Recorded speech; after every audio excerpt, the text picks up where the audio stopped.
আসসালামু আলাইকুম ওয়া রাহমাতুল্লাহি ওয়া বারাকাতুহু। প্রিয় দর্শক, মির্জা ফখরুল ইসলাম আলমগীরকে যারা আপনারা বিএমপি করেন তারা ডাক্তার দেখান। উনাকে ডাক্তার দেখাতে হবে, উনার মেন্টাল বিগ প্রবলেম হয়ে গিয়েছে এবং উনি অতীত ভুলে গিয়েছেন। মাত্র 7 মাস আগে কি ঘটেছে বাংলাদেশে, 8 মাস আগে কি ঘটেছে বাংলাদেশে, বা গত 1 বছরের বাংলাদেশের ইতিহাস ভুলে গিয়েছেন। হঠাৎ উনার মেন্টাল সমস্যা দেখা দিয়েছে। কেন আমি বলছি মির্জা ফখরুল ইসলাম আলমগীরের মতো একজন বর্ষিয়ান রাজনীতিবিদের মেন্টাল সমস্যা দেখা দিয়েছে, এটা হাসিনার মতন উনারও বয়স হয়েছে। তাই হাসিনার বয়সের কারণে কিন্তু হাসিনা কোন কাজটা ভালো কোন কাজটা মন্দ সেটা বুঝতে পারতেন না। সেই কারণে হাসিনা শেষের দিকে যে অপরাধগুলা করেছে, এটা সুস্থ মানুষের কাজ না, এটা একটা অসুস্থ মানুষের কাজ হাসিনা করেছে। আর আজকে মির্জা ফখরুল ইসলাম আলমগীর বাংলাদেশের রাজধানীতে একটা বক্তব্য দিয়েছেন, আর ওই বক্তব্যটা ঠিক হাসিনার মতন মেন্টাল প্রবলেমের একটা বক্তব্য দিয়েছেন। আমি মির্জা ফখরুল ইসলাম আলমগীরের এই বক্তব্যের তীব্র নিন্দা প্রতিবাদ জানাচ্ছি একজন অনলাইন সোশ্যাল অ্যাক্টিভিস্ট হিসাবে। উনি কি বলেছে আপনাদেরকে আমি ইত্তেফাক পত্রিকা থেকে শুধুমাত্র কয়েকটি লাইন পড়ে শোনাচ্ছি। সামাজিক যোগাযোগ মাধ্যমে নতুন নতুন আবির্ভূত হওয়া কুতুবদের ভাষা বক্তব্য বাংলাদেশকে একটি নৌরাজ্যের দিকে নিয়ে যেতে চায় বলে মন্তব্য করেছেন বিএনপির মহাসচিব মির্জা ফখরুল ইসলাম আলমগীর। সামাজিক যোগাযোগ মাধ্যমে নতুন নতুন আবির্ভূত হওয়া কুতুবদের ভাষা বক্তব্যে বাংলাদেশ নৌরাজ্যের দিকে যাচ্ছে। সামাজিক যোগাযোগ মাধ্যমে যেইদেরকে কুতুব বলছেন ডাক্তার পিনাকি ভট্টাচার্য এবং সাংবাদিক ইলিয়াস হোসেনকে ইঙ্গিত করে তিনি কথা বলেছেন, এবং ওনাদের সাথে সুর মিলিয়ে আমরা যারা কথা বলি আমাদেরকে উনি অপমান এবং অপদস্থ করার জন্য হেয় করে এই কথা বলছেন। হেয় করতে পারে অযোগ্য মানুষেরা, যোগ্য মানুষেরা একজনকে হেয় করে কথা বলে না। কথা বলার ভিতরে একটা মাধুর্যতা থাকবে, সম্মান থাকবে একে অপরের। মির্জা ফখরুল ইসলাম আলমগীরের হাতে উনি 3.5 হাত, আর আমার হাতে আমি 3.5 হাত, যার কারণে আমি মির্জা ফখরুল ইসলাম আলমগীরেরটা খাই না, পড়ি না। উনার রাজনৈতিক দলের কাছে আমি নমিনেশন প্রার্থী না যে আমি উনার কাছে আটকিয়ে গিয়েছি, বা আমি বাংলাদেশের অন্য কোনো রাজনৈতিক দলের কাছে নমিনেশন চাচ্ছি আর তাদেরকে তেল মেরে কথা বলবো।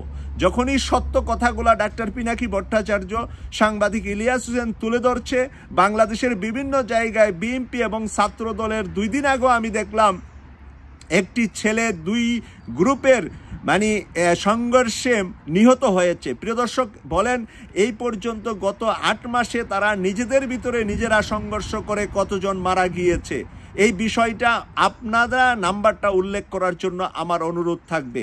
ভিডিওর ভিতরে আপনারা কমেন্টসে এই নাম্বারটা উল্লেখ করবেন যাদের জানা আছে যে গত 8 মাসে হাসিনা পালিয়ে যাওয়ার পরে তারা শুধু জবরদখল নিয়ে, জায়গা জমি দখল নিয়ে, রুটঘাট দখল নিয়ে, বাজার দখল নিয়ে, রাজনীতি ক্যাম্পিং নিয়ে, কে প্রার্থী হবে, কার বিরুদ্ধে কে দাঁড়াবে, সেই গ্রুপিং নিয়ে কয়টা মারামারি হয়েছে এটার হিসাব করতে পারবেন না।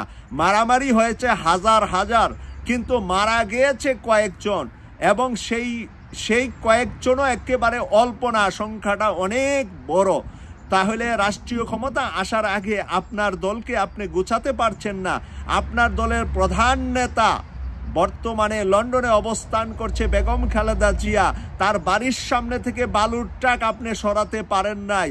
দীর্ঘদিন বেগম খালেদা জিয়া কারাগারে ছিল, আর আপনি হাসিনার টাকা খেয়ে দেশে বিদেশে ঘুরে বেরিয়েছিলেন। আপনাকে সিঙ্গাপুরে চিকিৎসার জন্য হাসিনা 22 লক্ষ বা 18 লক্ষ টাকা দিয়েছিল। মির্জা ফখরুল ইসলাম আলমগীর বিএনপির আর কোনো নেতাকে চিকিৎসার জন্য হাসিনা টাকা দেয় নাই। তাই মির্জা ফখরুল ইসলাম আলমগীর আপনি কোন পারের কথা বলেন, কার কথা বলেন, কাকে নিয়ে আসতে চান নির্বাচনে, জনগণ পরিষ্কার বুঝতে পেরেছে। এই 8 মাসে আপনার চেহারা উন্মোচিত হয়েছে জাতির সামনে। এখন আপনি নামেছেন সোশ্যাল মিডিয়ার যোদ্ধাদের বিরুদ্ধে। মির্জা ফখরুল ইসলাম আলমগীর, আপনি লুঙ্গি খুলে পালাতে হবে বাংলাদেশের রাজনীতি থেকে যদি এই সোশ্যাল মিডিয়া আপনার পিছনে লেগে যায়। কারণ আমি আপনাকে বলি যে এই সোশ্যাল মিডিয়ার কারণে শেখ হাসিনা বাংলাদেশ থেকে পালিয়ে গিয়েছে। শেখ হাসিনার মতন স্বৈরাচার আপনি হতে পারবেন না, কারণ শেখ হাসিনা জঘন্য মানের জঘন্য মাইন্ডের একজন নারী ছিলেন। এই ধরনের ক্রেজি নারী পৃথিবীতে কম জন্ম নেয়। এর মধ্যে হয়তো দীর্ঘ শত হাজার বছরে একজন জন্ম নেয়। আর সেই রকম হাসিনার মতো চরিত্রের অধিকারী আপনি হতে পারবেন না। আপনার পিছনে কেউ নাই। হাসিনার পিছনে ভারত আছে, আপনার পিছনে বঙ্গোপসাগর আছে। আপনাকে কিন্তু সেখানে লাফাইয়া পড়তে হবে জনগণ যদি আপনার পিছনে লেগে যায়।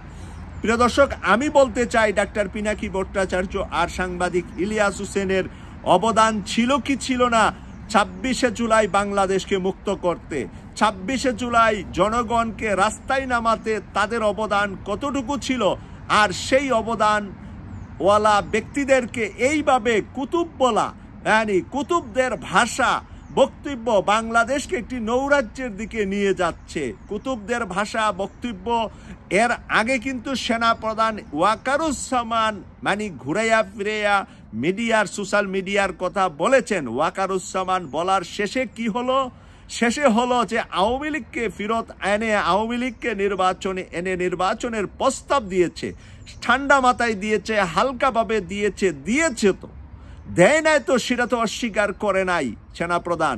কিন্তু আলোচনা হয়েছে, ওরা বসেছে, তাদেরকে প্রস্তাব দিয়েছে। প্রস্তাবটা সফটলি দিয়েছে না হার্ডলি দিয়েছে? সেখানে মির্জা ফখরুল ইসলাম আলমগীরও ছিল না, আমিও ছিলাম না।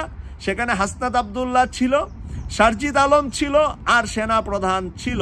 হয়তোবা সেনাপ্রধানের সাথে ঊর্ধ্বতন আর দু একজন সেনাবাহিনীর ঊর্ধ্বতন অফিসার ছিলেন। তাহলে ওই 4-5 জন মানুষের বিরুদ্ধে সীমাবদ্ধ ছিল ওই কথাগুলা। তাহলে সারজিদ বা হাসনাত বা সেনাপ্রধান যা বলেছে, তাহলে যাহা বলেছে কিছু না কিছু ঘটেছে, তাই তো রটেছে। কিছুটা কিছু ঘটেছে বলেই তাহা রটেছে। নতুবা হাসনাত আবদুল্লাহর এত বড় সাহস হয় কিভাবে সেনা প্রধান আওয়ামী লীগকে ফিরিয়ে এনে আওয়ামী লীগকে রিফর্ম করে নতুনভাবে আওয়ামী লীগকে সাজানোর জন্য তাদের কাছে প্রস্তাব দেওয়া? এই গাদ্দারি কি সেনাবাহিনীর প্রধান করেন নাই?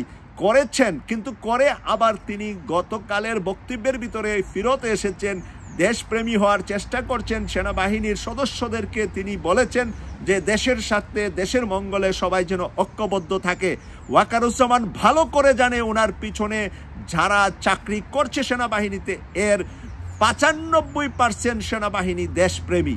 এই 95% সেনাবাহিনী সেদিন বিদ্রোহ করেছিল সেনা প্রধানের বক্তব্যের সাথে। 3রা অগাস্ট সকল ক্যান্টনমেন্ট থেকে তারা বলেছে আমরা জনতার উপরে গুলি চালাতে পারবো না। তাই কিন্তু সেনাবাহিনীর প্রধান সেদিন হাসিনাকে সেই সংবাদ দিয়ে হাসিনার বিরুদ্ধে উনি দাঁড়িয়েছেন।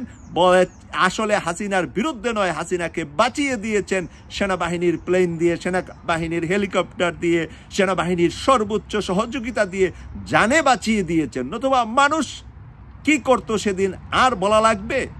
স্পিকার কোথায় পালিয়েছিল? সংসদ ভবনের কোন রুমে পালিয়েছিল? কে লুকিয়ে রেখেছিলেন স্পিকার শিরিন শারমিনকে? কার দায়িত্বে ছিলেন? সেনাপ্রধানের দায়িত্বে ছিলেন না? সেদিন কি জানতেন না পুঙ্খানুপুঙ্খানুভাবে বাংলাদেশের আওয়ামী লীগের কোন নেতা কোন জায়গায় লুকিয়ে আছে? তাই এই সেনাপ্রধানের বক্তব্য আর মির্জা ফখরুল ইসলাম আলমগীরের বক্তব্য যদি মিলে যা, তারপরেও আমি বলবো যে এই মিলে যাওয়াটা হাসিনারকে পুনর্বাসনের প্রস্তাব যেই সেনাপ্রধান দিয়েছে তার সাথে মির্জা ফখরুল ইসলাম আলমগীর একই সুরে কথা বলার প্রয়োজনীয়তা নাই। সেনাপ্রধান বাংলাদেশের জনগণের চাকরি করেন এবং জনগণের চাকরি করবেন। আমরা তার বিরুদ্ধে গিয়ে তাকে নামিয়ে ফেলেন, পদত্যাগ করেন, সেই আন্দোলনে যাচ্ছি না। কিন্তু তার ত্রুটিগুলা ধরে দিতে হবে যাতে করে ভবিষ্যতে বাংলাদেশের জনগণের সাথে আর কোনো ত্রুটি না করে। কারণ আর কোনো ত্রুটি করলে তার পদত্যাগ অপসারণের আন্দোলন জনতা করবে, এই ব্যাপারে কোনো ভুল নাই। বিএনপি করলে লাভবান হবে, আর বিএনপি জনতার কাতারে না আসতে পারলে পিছিয়ে যাবে, ছিটকিয়ে যাবে, চলে যাবে বঙ্গোপসাগরে। এটা বিএনপি হোক, জামাত হোক, অন্য কোনো নূরের দল হোক, আর নতুন দল হোক, যে কেউ হোক, বাংলাদেশে হাসিনাকে পুনর্বাসন, শেখ হাসিনাকে এনে নির্বাচন অথবা না এনে তার কিছু দূষর, তার কিছু ভদ্র আওয়ামী লীগ, ভদ্র ডাকাত, ভদ্র চোর, ওই ডাকাত ভদ্রগুলার ইতিহাস দেখেন। ওরা কলম দিয়ে ঠিকই টাকা কামাইয়েছে হাসিনার দীর্ঘকালে, হয়তোবা কেউ বেশি কেউ কম।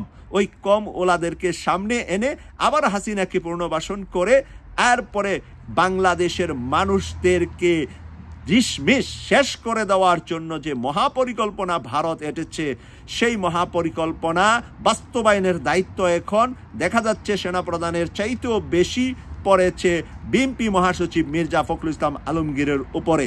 বিএনপি মহাসচিব মির্জা ফখরুল ইসলাম আলমগীর সামাজিক যোগাযোগ মাধ্যমে যারা কথা বলে তাদের বিরোধিতা করে উনি দেশদ্রোহিতার কাজ করছেন বলে আমি মনে করছি।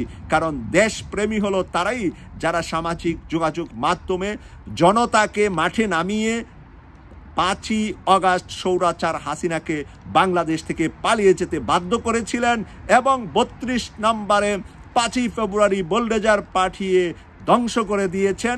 এখন যদি মির্জা ফখরুল ইসলাম আলমগীর 32-এর জন্য কান্নাকাটি করেন, হাসিনার প্রেতাত্মার জন্য কান্নাকাটি করেন, বাংলাদেশের মানুষ সেই মির্জা ফখরুল ইসলাম আলমগীরকে আগামী কয়েক দিনের ভিতরে বিএনপির মহাসচিবের পদ থেকে নামানোর জন্য বিএনপির নেতাকর্মীরা আন্দোলন করবে। কারণ বিএনপির নেতাকর্মীদেরকে আমরা সাপোর্ট দিয়েছি, বিএনপির নেতাকর্মীরা আমাদের সাথে ছিল। রাতে তারা ধান খেতে ঘুমিয়েছে, মির্জা ফখরুল ইসলাম আলমগীর একদিন ঘরের বাইরে ঘুমাতে হয় নাই, ওরা ধান খেতে মশারি টাঙ্গিয়ে ঘুমিয়েছে। ওখান থেকে আমাদের সাথে লাইভ করেছে, আমাদের সাথে কথা বলেছে, আমরা তাদের বক্তব্য তুলে ধরেছি। মির্জা ফখরুল ইসলাম আলমগীর আরাম আয়েশেই ছিলেন, আর শ্বশুরবাড়ি জামাই যাওয়ার মতো মাঝে মাঝে কিছুদিন গিয়ে ওনাকে জেলখানায় রাখা হয়েছে আরাম আয়েশে, যে আপনি এখন নিরাপদে থাকেন, নতুবা আপনার দলের লোকই আপনারকে খারাপ বলবে। তাই জেলে থেকে আপনি একটু সুনাম অর্জন করে আবার সময় মতো আপনাকে মাঠে ছেড়ে দেওয়া হবে। তাই ঠিকই মাঠে ছেড়ে দিয়েছেন এবং বর্তমানে উনি মাঠের ভিতরে আওয়ামী লীগের জন্য চাষবাস করছেন। বিএনপি খাবে আলু আর আওয়ামী লীগ খাবে আলুর ভর্তা। সেই পরিকল্পনা বাংলার মাটিতে বাস্তবায়ন হবে না, এই প্রত্যাশা রেখে আমি আমার বিশ্লেষণটা এখানে শেষ করছি।